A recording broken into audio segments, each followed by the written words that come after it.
ತುಮಕೂರಿಂದ 6 hour journey ಮಾಡಿದ್ರೆ ಅರುಣಾಚಲೇಶ್ವರನ ದರ್ಶನ ಮಾಡಬಹುದು. ತಿರುವಣಮಲೈ ತುಂಬಾ ಜನಕ್ಕೆ ಗೊತ್ತಿರುತ್ತೆ.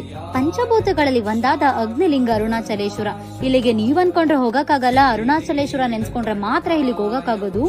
ಕಾಶಿಯಲ್ಲಿ ಸತ್ರೆ ಮುಕ್ತಿ ಸಿಗುತ್ತೆ, ಚಿದಂಬರಂ ಅಲ್ಲಿ ದರ್ಶನ ಮಾಡಿದ್ರೆ ಮುಕ್ತಿ ಸಿಗುತ್ತೆ ಅಂತ ಹೇಳ್ತಾರೆ. ಆದ್ರೆ ಅರುಣಾಚಲೇಶ್ವರನ ನೆನ್ಸ್ಕೊಂಡ್ರೇನೆ ಮುಕ್ತಿ ಸಿಗುವಂತ ಪವರ್ಫುಲ್ ದೇವಸ್ಥಾನ. ನೀವ್ ಅನ್ಕೊಂಡಿರೋ ಹಾಗೆ ತಿರುವಣಮಲೈ ಒಂದು ಸಾಧಾರಣವಾದ ಊರಲ್ಲ. ರಮಣ ಮಹರ್ಷಿ ಮುನಿಗಳು ಈ ಟೆಂಪಲ್ ನ ಭೂಲೋಕದ ಕೈಲಾಸ ಅಂತ ಹೇಳಿದ್ದಾರೆ. ಈ ದೇವಸ್ಥಾನದ ಹಿಂದೆ ಒಂದು ಬೆಟ್ಟ ಕಾಣುತ್ತೆ. ಅದನ್ನ ಶಿವನ ಪ್ರತಿರೂಪ ಅಂತ ಅನ್ಕೊಂಡು 14 ಕಿಲೋಮೀಟರ್ ಗಿರಿ ಪ್ರದಕ್ಷಿಣೆ ಮಾಡ್ಕೊಂಡು ಬರ್ತಾರೆ.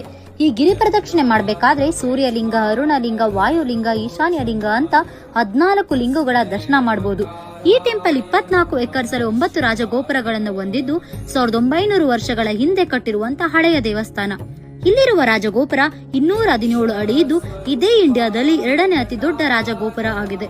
ಈ ಗೋಪುರನ ಕಟ್ಸಿರೋದು ಮೈಸೂರಿನ ರಾಜರಾದ ಕೃಷ್ಣದೇವರಾಜ ಒಡೆಯರ್. ಲೈಫ್ ಅಲ್ಲಿ ಒಂದ್ಸರಿ ಆದ್ರೂ ಅರುಣಾಚಲೇಶ್ವರನ ದರ್ಶನ ಮಾಡ್ಬೇಕು ಅಂತ ಅನ್ಕೊಂಡಿರೋರು ಪ್ಲಾನ್ ಮಾಡ್ಕೊಂಡು ಹೋಗಿ. ಯಾಕಂದ್ರೆ ಪೌರ್ಣಮಿ ದಿನ ತುಂಬಾ ಜನ ಇರ್ತಾರೆ.